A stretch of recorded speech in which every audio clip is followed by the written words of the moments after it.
천하의 불효자가 제 어미를 업고 산으로 간단 말이오. 장터 사람들의 입에서 침이 튀었다. 그것도 한겨울에 죽으라고 버리러 가는 거지. 뭐 조씨 성을 가진 그 산에 사람들은 조불효라 불렀다. 어미는 이미 숨이 붙어 있는지 끊어진 건지 모를 지경. 팔다리는 뒤틀리고 입에선 거품만 흘렀다. 그런 어미를 등에 업고 눈 덮인 깊은 산으로 들어가는 것을 어찌 효라 부를 수 있겠는가. 하지만 세상은 몰랐다. 진짜 불효는 따로 있고 진짜 효도는 세상의 손가락질 속에 숨어 있다는 것을, 그리고 그 산 속에 천년 묵은 황금맥이 기다리고 있다는 것을. 저 한석이란 놈 미쳤나? 마을 사람들은 고개를 절레절레 흔들었다. 옛적 경상도 어느 고을 한때 천마지기 논밭을 거느렸던 만석군 한판서택. 그 화려했던 기와집은 이제 석가래마저 썩어 문드러진 초가로 변했다. 도박에 미친 아버지가 재산을 날렸고 빚쟁이들이 몰려와 땅 문서에 도장을 찍었다. 남은 건 단 하나. 중풍으로 쓰러져 대소변도 가리지 못하는 늙은 어미. 한석은 그 어미를 업고 동량을 다녔다. 전생에 무슨 죄를 지어 저리 사나. 사람들의 혀차는 소리가 등 뒤에서 들렸다. 하지만 한석은 돌아서며 활짝 웃었다. 허허, 이 한석이야말로 부자 중에 부자요. 뭐 채울 공간이 이렇게 많으니 이보다 더한 부자가 어디 있겠소? 사람들은 제 정신이 아니라며 손사래를 쳤다. 그러던 어느 날 천둥 소리와 함께 폭우가 쏟아졌다. 한석의 허름한 초가 지붕에선 빗물이 줄줄 새어들어왔다. 방 한가운데 누운 노모의 이마에까지 물이 뚝뚝 떨어졌다. 하지만 한석은 녹그릇을 가져다 놓으며 말했다. 어머니, 하늘이 우리에게 세수를 시켜주시는구려. 물방울이 그릇에 떨어지는 소리를 듣던 한석은 문득 웃음을 터뜨렸다. 이것이 바로 천상의 음악이 아니고 무엇이겠소? 미친놈. 사람들은 그렇게 수군거렸다. 하지만 아무도 몰랐다. 이 미친놈의 웃음 속에 숨겨진 세상을 뒤집을 거대한 운명을. 쪼로록 쪼로록 한석의 배에서 굶주림의 소리가 울렸다. 사흘째 굶은 끝에 한석은 마을 사람들에게 빌어 겨우 주먹밥 한 덩이를 얻었다. 그것도 이미 굳어버린 개도 외면할 법한 것이었다. 하지만 한석에게는 천금이었다. 집으로 돌아가는 길, 냇가 다리 밑을 지나는데 해진 누더기를 걸친 늙은 거지가 웅크리고 앉아 있었다. 뼈만 앙상한 손이 덜덜 떨리고 있었다. 한석은 멈춰섰다. 그리곤 품속에 주먹밥을 꺼내 정확히 반으로 쪼갰다. 영감, 이거라도 드시오. 거지는 떨리는 손으로 주먹밥을 받아들었다. 그리고 한참을 멍하니 한석을 바라보더니 갑자기 기괴한 웃음을 터뜨렸다. 크크크, 자네 큰 부자가 되고 싶나? 허허, 되고 말고요. 하나, 이 한석이 무슨 재주로. 거지는 벌떡 일어나 한석의 어깨를 움켜쥐었다. 탁한 눈빛에 묘한 광채가 서렸다. 산송장을 업고 저기 뒷산 절벽 끝으로 가게나. 거기서 기다리면 천하의 황금이 자네를 부를 것이네. 산송장이라뇨? 거지는 대답 없이 다리 아래로 사라졌다. 마치 처음부터 없었던 사람처럼. 한석은 한참을 멍하니 서 있었다. 산송장. 그날 밤 한석은 방 한구석에 누운 노모를 바라봤다. 숨만 겨우 쉬는 살았으나 산 것도 아닌 그 모습. 아니 잠깐. 문득 한석은 깨달았다. 산송장은 어미가 아니라 나 자신이로구나. 죽지도 살지도 못하는 이 가난, 이 절망, 이것이야말로 산송장이 아니고 무엇이겠는가. 하지만 한석은 다르게 생각했다. 어미를 업고 가라 했으니 어미를 업고 가야지. 어차피 이대로 있어도 굶어 죽을 것. 산으로 가서 무엇이 있나 보자꾸나. 다음날 새벽 한석은 거동조차 못하는 노모를 등에 업었다. 지게처럼 묶어 고정하고 낡은 삼배 보자기로 바람을 막았다. 어머니, 우리 산으로 갑니다. 저 뒷산 너머로. 노모는 신음만 흘렸다. 마을 사람들이 보았다. 한석이 병든 어미를 업고 눈 덮인 산으로 들어가는 것을. 미친놈이 진짜 어미를 버리러 가는구나. 저 지경이면 차라리 죽는 게 나을 텐데. 하지만 한석은 뒤돌아보지 않았다. 그의 발걸음은 무거웠으나 이상하게도 마음은 가벼웠다. 산송장을 업고 절벽 끝으로. 그 말이 미친 소리인지 아니면 하늘이 내린 계시인지 한석은 알 수 없었다. 하지만 그는 믿기로 했다. 이 세상에서 가장 미친 짓이 가장 큰 기적을 부른다는 것을. 저놈 보게. 마을 어귀를 지나는 한석의 등 뒤로 고함이 터졌다. 제 어미를 산 채로 고려장하러 가는구나. 천하의 불효자로다. 저런 놈은 벼락을 맞아야 해. 사람들은 돌을 집어들었다. 누군가는 침을 뱉었다. 한석의 등짝으로 날아온 작은 돌멩이가 툭 하고 떨어졌다. 하지만 한석은 대꾸하지 않았다. 그저 묵묵히 한 발 한 발 산길을 올랐다. 겨울바람이 매섭게 불어왔다. 눈은 점점 깊어지고 발은 점점 무거워졌다. 흐억 한석의 숨이 거칠어졌다. 한석의 이마에서 땀이 줄줄 흘러내려 목덜미에 헝건한 땀이 다시 노모의 얼굴로 줄줄 흘러내렸다. 비록 말을 할 수 없고 걸을 수 없어 아들의 등에 업힌 신세이지만 지치고 힘든 아들의 몸과 마음을 동시에 느꼈다. 얼마나 떨리는지, 아들의 숨이 얼마나 가쁜지, 아들이 얼마나 힘겨운지. 노모는 신음을 흘렸다. 뒤틀린 손가락으로 아들의 어깨를 움켜쥐었다. 눈물이 흘렀다. 말을 할 수 없는 입, 움직일 수 없는 몸. 하지만 가슴속에선 외침이 터져나왔다. 아가, 나를 내려놓거라. 그때였다. 한석이 걸음을 멈추고 말했다. 어머니, 제가 업어드리니 세상이 발밑에 있지 않습니까? 노모의 눈이 커졌다. 한석은 웃으며 계속 말했다. 어머니는 지금 이 나라에서 가장 높은 곳에 계신 귀부인이십니다. 저 아래 마을 사람들은 땅바닥을 기어다니지만 어머니는 하늘을 보고 계시지 않습니까? 조금만 더 가면 구름 위에 다다를 것입니다. 거기서 어머니께 옥황상제라도 소개해 드려야겠습니다. 한석의 웃음소리가 산속에 울려 퍼졌다. 노모의 눈에서 눈물이 주르륵 흘렀다. 하지만 그것은 슬픔의 눈물이 아니었다. 이 어리석은 자식, 이 미련한 자식. 노모는 아들의 등에 얼굴을 묻었다. 그리고 태어나서 처음으로 생각했다. 내가 이 아이의 어미라는 것이 복이로구나. 한석은 다시 걸음을 옮겼다. 눈은 더 깊어지고 바람은 더 세차게 불었다. 하지만 그의 발걸음은 흔들리지 않았다. 산송장을 업고 절벽 끝으로 그 미친 거지의 말을 따라 한석은 오직 앞만 보고 걸었다. 쿵쿵쿵. 한석의 발걸음이 눈 속에 깊게 박혔다. 산 중턱. 이미 해는 기울고 사방은 고요했다. 새소리 하나 들리지 않는 적막. 그저 바람이 솔숲을 흔드는 소리만이 으스스하게 울려 퍼졌다. 한석의 숨이 거칠어졌다. 무릎이 후들거렸다. 조금만 더. 그때였다. 쓱 앞에 누군가가 나타났다. 아니, 나타났다는 표현이 맞을까? 마치 처음부터 그곳에 서 있었던 것처럼 갑자기 눈앞에 존재가 드러났다. 기이한 노인이었다. 허리는 꼿꼿했으나 수염은 허리까지 내려왔다. 눈빛은 맑았으나 주름은 천년은 묵은 듯했다. 손에는 아무것도 들지 않았으나 그 존재감은 산 전체를 짓누르는 듯했다. 한석은 멈춰섰다. 노인이 천천히 고개를 들었다. 그리고 한석의 등에 업힌 노모를 똑바로 응시했다. 침묵. 한참의 침묵 끝에 노인이 입을 열었다. 이 등에 업힌 것이 보물이냐, 짐덩이냐? 목소리는 낮고 무거웠다. 마치 하늘이 묻는 것 같았다. 한석은 눈을 감았다. 땀이 식어 등골이 차가웠다. 노모의 무게가 어깨를 짓눌렀다. 온몸이 비명을 질렀다. 내려놓으라고, 그만 포기하라고. 하지만 한석은 눈을 떴다. 그리고 주저없이 답했다. 이것은 제 과거이자 미래이며 동시에 제 목숨을 지탱하는 뿌리입니다. 짐이라 생각하면 천근이요, 보물이라 생각하면 깃털보다 가볍습니다. 한석은 미소 지었다. 저는 보물을 얻고 있습니다. 노인의 눈빛이 깊어졌다. 한참을 한석을 바라보던 노인이 갑자기 껄껄 웃음을 터뜨렸다. 크하하. 웃음소리가 산을 울렸다. 나무가 흔들렸다. 눈이 우수수 떨어졌다. 노인은 한 걸음 옆으로 비켜섰다. 가거라. 내가 찾는 것이 저 위에 있느니라.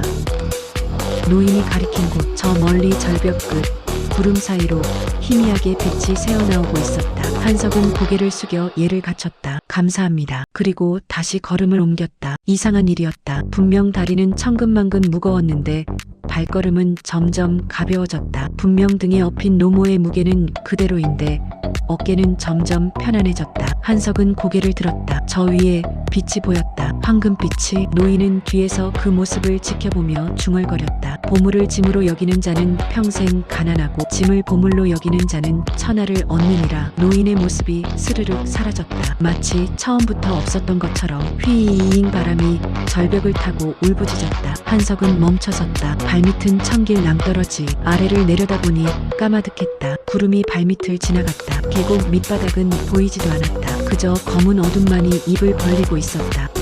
등에 업힌 노모가 몸을 부르르 떨었다. 뒤틀린 손가락으로 아들의 옷자락을 꽉 움켜쥐었다. 손톱이 파고들 정도로 세게. 아가야. 말은 할 수 없었지만 온몸으로 외치고 있었다. 무서워, 무서워. 한석은 노모의 떨림을 느꼈다. 어머니, 괜찮습니다. 제가 잡고 있으니. 그때였다. 크크크크. 허공에서 웃음소리가 들려왔다. 한석은 주위를 둘러봤다. 아무도 없었다. 하지만 목소리는 사방에서 울려 퍼졌다. 그 거지의 목소리였다. 부자가 되고 싶거든. 목소리가 점점 커졌다. 그 노모를 절벽 아래로 던져라.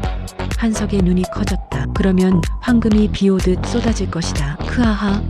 그 순간 한석의 눈앞에 무언가가 보이기 시작했다. 반짝반짝 황금이었다. 산더미처럼 쌓인 금괴, 눈부시게 빛나는 황금 항아리, 비단 보자기에 가득 담긴 은자, 진주 목걸이, 옥으로 만든 그릇, 환영이었다. 하지만 너무나 생생했다. 한석은 손을 뻗으면 닿을 것만 같았다. 저것만 있으면, 저것만 있으면 다시는 굶지 않아도 된다. 비가 새는 집에서 살지 않아도 된다. 사람들의 손가락질을 받지 않아도 된다. 목소리가 속삭였다. 던져라, 던져라. 어차피 죽어가는 노파 아니더냐. 조금 일찍 보내주는 것뿐. 그것으로 내가 살 수 있다면 던져라. 한석의 손이 떨렸다. 등에 엎인 노모의 무게가 느껴졌다. 숨소리가 들렸다. 흐어, 흐어. 가느다란 끊어질 듯 말 듯한 숨소리. 한석은 눈을 감았다. 황금이 보였다. 부귀영화가 보였다. 편안한 삶이 보였다. 하지만 동시에 어머니의 손길이 느껴졌다. 어린 시절 아팠을 때 등을 쓸어주던 그 손, 굶주렸을 때 자신은 굶으면서도 아들 입에 먼저 밥을 넣어주던 그 손, 추운 겨울밤 자신의 이불을 벗어 아들에게 덮어주던 그 손, 지금 제 옷자락을 꽉 쥐고 떨고 있는 그 손. 한석의 눈에서 눈물이 흘렀다. 황금이라. 한석이 중얼거렸다. 황금이 뭐가 중헌디. 그리고 천천히 눈을 떴다. 환영 속 황금을 똑바로 바라보며 한석은 말했다. 이 세상 모든 황금을 준다 해도. 한석은 등의 노모를 더 꽉 붙잡았다. 나는 이 어미를 버릴 수 없다. 한석은 눈을 감았다. 그리고 절벽 끝에 서서 하늘을 향해 크게 외쳤다. 황금만 양이 있은들. 목소리가 산을 울렸다. 그 황금을 함께 보며 웃어줄 어미가 없으면 그것이 무슨 소용이란 말이냐. 바람이 멈췄다. 구름이 멈췄다. 세상이 숨을 죽였다. 한석은 눈을 떴다. 눈빛에는 흔들림이 없었다. 나는 금을 버리고. 한석은 등의 노모를 더욱 꽉 끌어안았다. 나의 하늘을 지키겠다. 그리고 천천히 몸을 돌렸다. 환영 속 황금이 손짓했다. 이리 와라. 날 가져가라. 하지만 한석은 그것을 등졌다. 휙 등을 돌리는 순간 환영이 흔들렸다. 금괴가 흐릿해졌다. 은자가 사라졌다. 진주가 녹아내렸다. 그리고 완전히 사라졌다. 마치 처음부터 없었던 것처럼. 한석은 절벽을 등지고 산을 내려가려 했다. 바로 그 순간 쿠르르르르릉 땅이 흔들렸다. 쿠르르르릉 쾅. 진동이 발밑에서 올라왔다. 아니, 발밑이 아니었다. 절벽 아래에서였다. 한석은 뒤를 돌아봤다. 쿡쾅 쿡쾅 쿡쾅. 천길 낭떠러지 아래에서 무언가 솟아오르고 있었다. 바위가 갈라졌다. 산이 울부짖었다. 땅이 입을 벌렸다. 뭐냐? 한석의 눈이 커졌다. 절벽 아래 어둠 속에서 무언가가 빛나기 시작했다. 황금빛. 아니, 환영이 아니었다. 진짜 황금이었다. 쾅.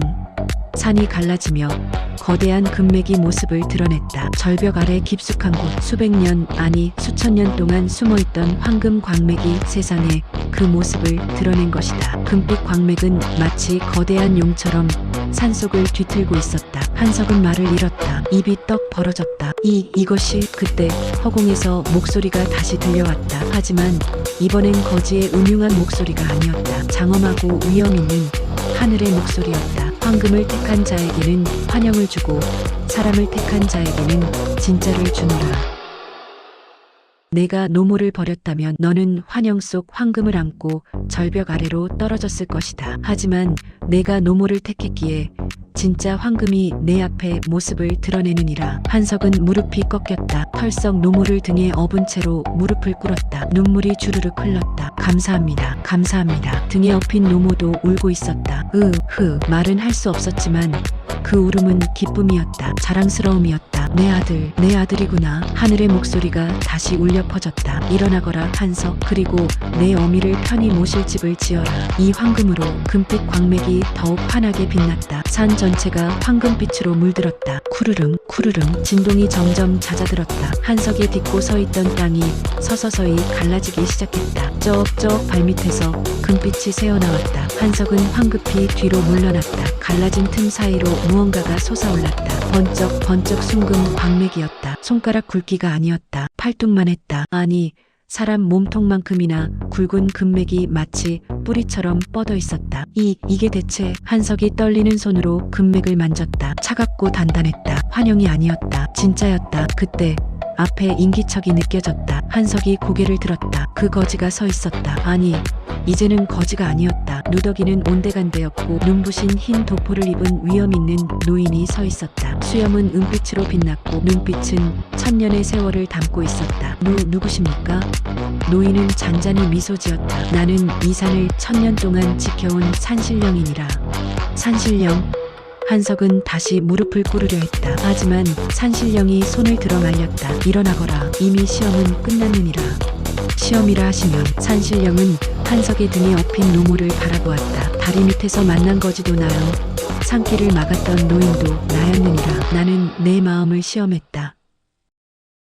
마을 사람들이 고려장이라 비난했던 그 길. 산신령은 뒤를 돌아 산을 가리켰다. 그 길은 사실 내가 숨겨둔 보물을 찾는 유일한 통로였느니라. 하지만 아무나 이 보물의 주인이 될 수는 없지. 산신령의 눈빛이 깊어졌다. 탐욕으로 어미를 버린 자는 환영의 소가 절벽으로 떨어지고 효심으로 어미를 지킨 자만이 진짜 황금을 얻을 수 있도록 했느니라. 산신령은 한석의 어깨에 손을 얹었다. 한석아. 예, 산신령님. 내가 업은 것이 산송장이 아니라. 산신령은 노모를 향해 깊이 고개를 숙였다. 살아있는 부처임을 알았으니. 그리고 다시 한석을 바라보며 말했다. 이 땅의 주인은 너다. 산신령이 팔을 휘둘렀다. 화르륵 순간 사방의 땅이 갈라지며 금맥이 모습을 드러냈다. 절벽 아래뿐만이 아니었다. 한석이 밟고 선 이 산 전체가 황금 광산이었다. 이 산의 모든 금은 내 것이다. 하지만 명심하여라. 산신령의 목소리가 무겁게 울렸다. 금은 사람을 위해 있는 것이지 사람이 금을 위해 있는 것이 아니니라. 내가 오늘 증명한 그 마음을 잃지 말거라. 명심하겠습니다. 한석은 깊이 고개를 숙였다. 산신령은 만족스러운 미소를 지었다. 좋다. 이제 내 어미를 편히 모시거라. 그리고 산신령이 노모를 향해 손을 뻗었다. 이분께도 선물을 드려야겠구나. 산신령의 손에서 부드러운 빛이 흘러나와 노모를 감쌌다. 노모의 뒤틀렸던 손가락이 펴지기 시작했다. 굳어있던 다리가 움직였다. 마비되었던 입이 떨렸다. 아가. 처음으로 노모가 말을 했다. 어머니. 한석의 눈에서 눈물이 폭포수처럼 쏟아졌다. 노모는 떨리는 손으로 아들의 뺨을 어루만졌다. 내 아들, 내 착한 아들. 산신령은 그 모습을 지켜보며 조용히 미소 지었다. 그리고 바람처럼 사라졌다. 남은 것은 황금으로 가득한 산, 그리고 서로를 껴안고 우는 모자뿐이었다. 한석은 산에서 내려왔습니다. 등에는 회복된 노모가 아니라 황금 덩어리 한 보따리를 지고. 마을 사람들은 눈이 휘둥그레졌습니다. 저게 뭐냐? 금이다. 순금이. 한석은 마을 한가운데 황금을 내려놓았습니다. 쿵 사람들이 몰려들었습니다. 손가락질하던 그 사람들이, 침뱉던 그 사람들이. 하지만 한석은 웃으며 말했습니다. 여러분, 이 금을 나눠 가지십시오. 뭐? 이 고을에 굶주리는 사람이 없도록, 추위에 떠는 사람이 없도록 하겠습니다. 사람들은 믿을 수 없었습니다. 저 불효자라고 욕하던 우릴 왜?